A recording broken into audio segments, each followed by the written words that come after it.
Hello, it's Joey, and today I'm going to share 15 junk journal page ideas by turning the last 15 pages in this now full and chubby looking journal. I did recently complete this, so I filled it as part of Junk Journal July, and I'm really excited to share some ideas and these pages with you today. I'm also going to share ideas for 10 free things that you can use in your junk journal pages, and I've written them down so that you can take a screenshot. So that's 10 free things to use in your journal pages that you might have lying around the house. I'll talk through each of these as I show the pages so that you can see exactly how I've used them in my own journal spreads. Filling this was, I'll say it was a bit of a challenge. I really enjoyed it, but I did get stuck at times. But I got back on the horse and I carried on, and I'm just really happy to share what I've created with you today. So the first point on my list here of 10 free things to use is book pages themselves for the journal. So typically what I do when I fill a junk journal like this is surprisingly chubby, isn't it? It comes from one of these, so this is an unfilled one, and I know it's ridiculously fat, but I just like it like that. This has book pages in, so books that were either lying around the house, or admittedly you might acquire some from charity shops quite cheaply, but I have used books that were unloved and unwanted from around the house to make the signature of the journal.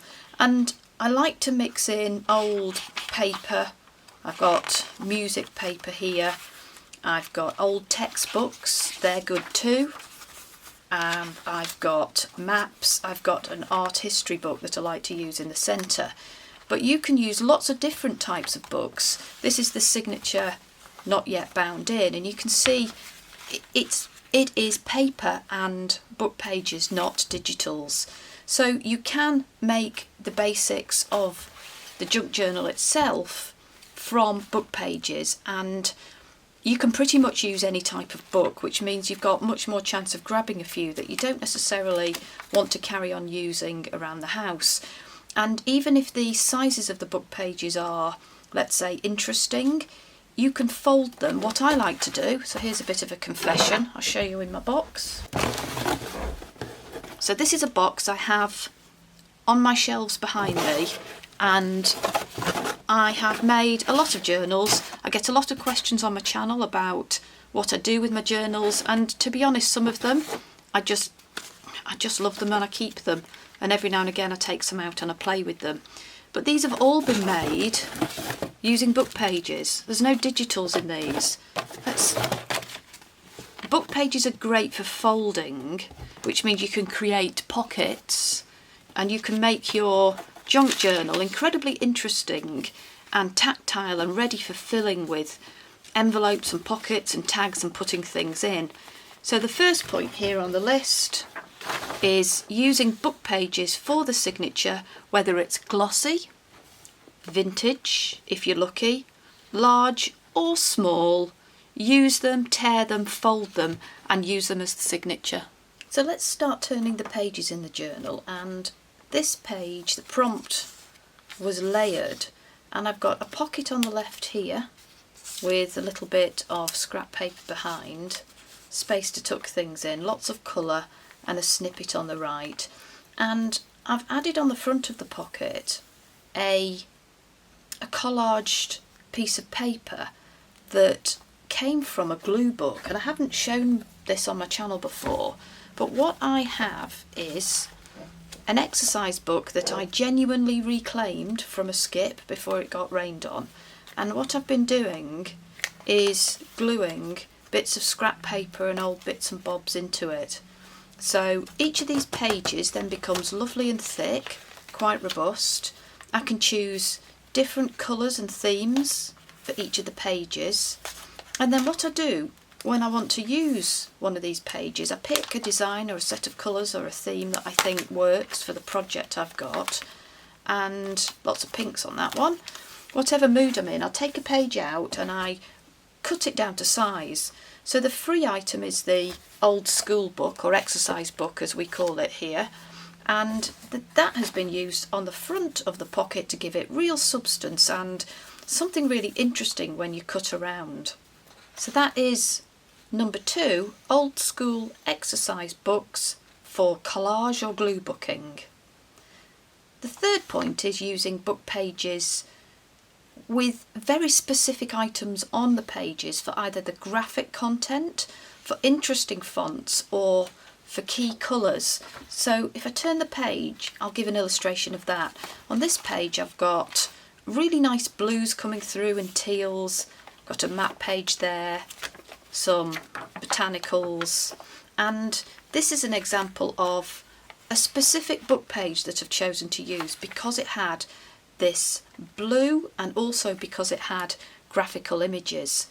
And I felt that, first of all, it was free because it was an old book in the house, but I felt that this was a bit different from, saying, a regular book for making the pages. So this is point number 3, but if we're counting, I've got some extras down here. I've got at least 10 free ideas on the page here. So this is a colourful page. I really enjoyed putting this one together. And this also has, as a mat behind here, and you'll see this on several pages, Amazon packing paper. And I just wanted to make a point about that. So this is the sort of packing paper I'm talking about.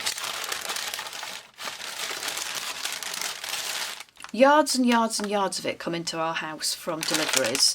I think it comes in IKEA wrapping as well. And I have to use it. I just have got to use it.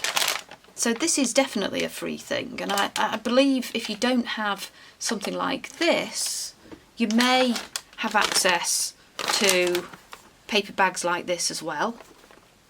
So what I like to do is I spray it with mica.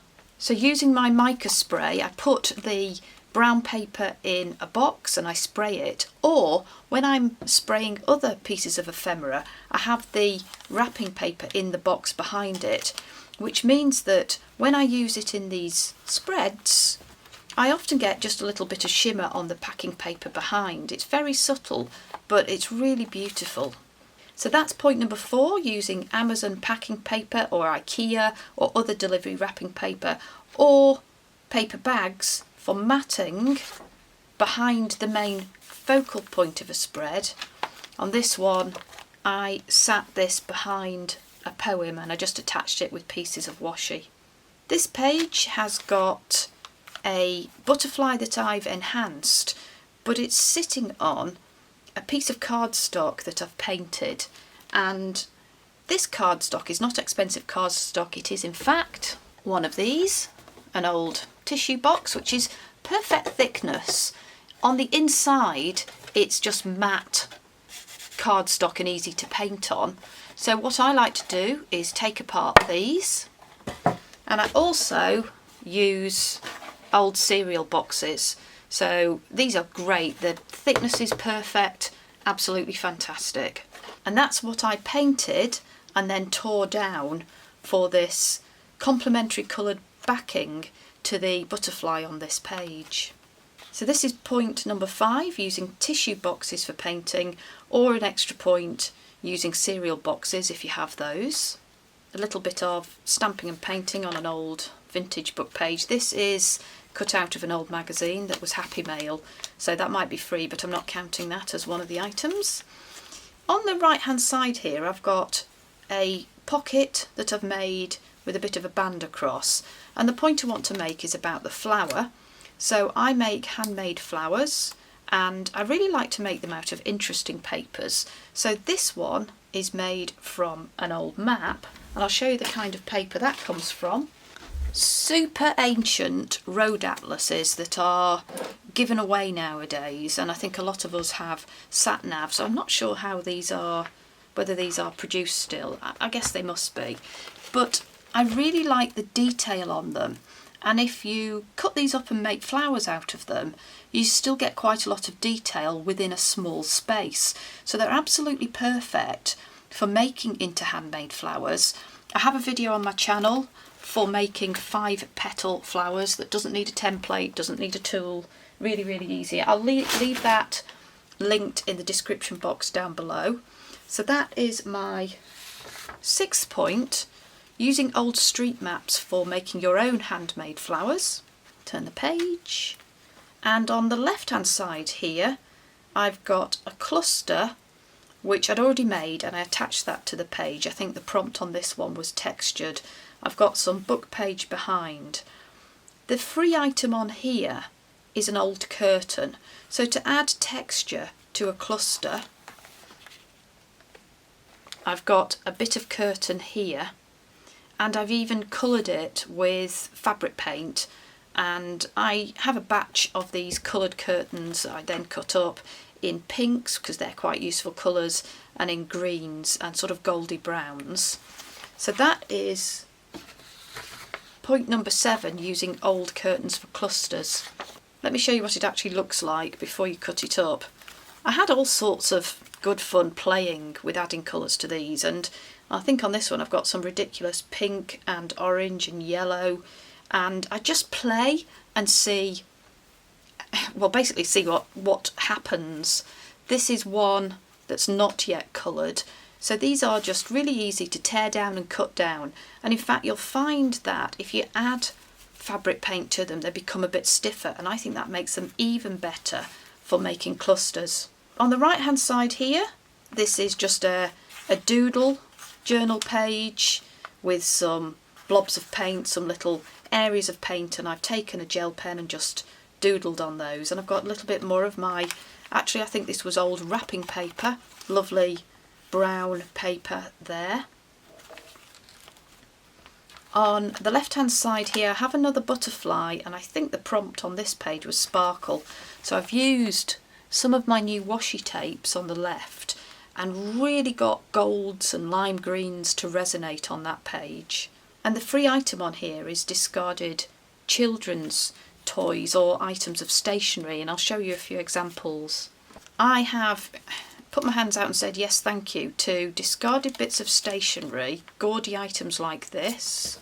I think some of them might have been things to stick on card kits for children. So items like this, and looking at them, I think with vintage styles you might think it doesn't work, but if you take the tiniest piece, what I like to do is cut off a little piece, or maybe even use the discarded element that's left behind when you tear this off, and just put something on as a bit of detail and augmentation. And because this page had a prompt about sparkle, I feel it adds something and I really like it. I've also splattered this with gold paint. I've got some new paints to share with you soon. I really enjoyed putting that page together. I ripped my washi tape and I put some more of the matting paper down.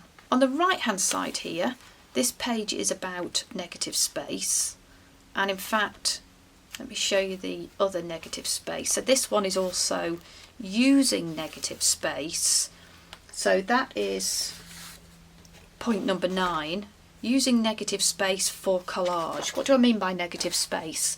The bits that are left over when you've cut something out. So I recently did a video making my own little coloured style of closure. So this is what's left over from punching out from old waste cardboard, the closures that I've been using, and I used the negative space here for this particular collage, and I think that works quite well. It was already coloured and I just thought put a few of these things together and see what happens. The prompt on this earlier page is also negative space, but I feel that the second one is a little bit better for illustrating the point. Keep going. This spread is called Photograph. I think that speaks for itself. I've stamped on top of this and I put quite a lot of layers on the right hand side there. I added a bit of felt here, black felt, something a bit tactile, and I really like picking things up and folding them and having something to play with. This page has a much more autumnal feel and the prompt is warmth, so I brought warm colours in. I've got a fold up of the journal page and I've just tucked a few little items in it. So this is a note from Moira, a lovely lady who sent me a journal. She's amazing. a lovely gold coloured tag using an Artie Maze pattern, and a bit more of my glue book papers there, a lovely image on the right. A tiny bit of detail, black and white, is always great for making your pictures pop. Turn over. On this page, what's the prompt? The prompt is thankful. I found an Oliver Twist page which made me think of that image when he goes with his bowl and he says, "Please sir, can I have some more?" So I built around that and I added a picture.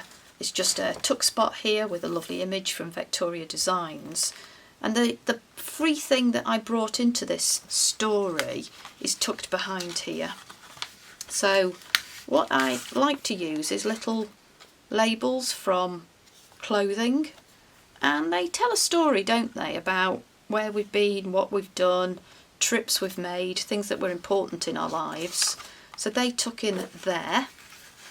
I've got just another bit of brown matting paper there to break up the page, and on the left hand side I've added a snippet which again has been using old school book that I've painted, so I made my own painty papers for that.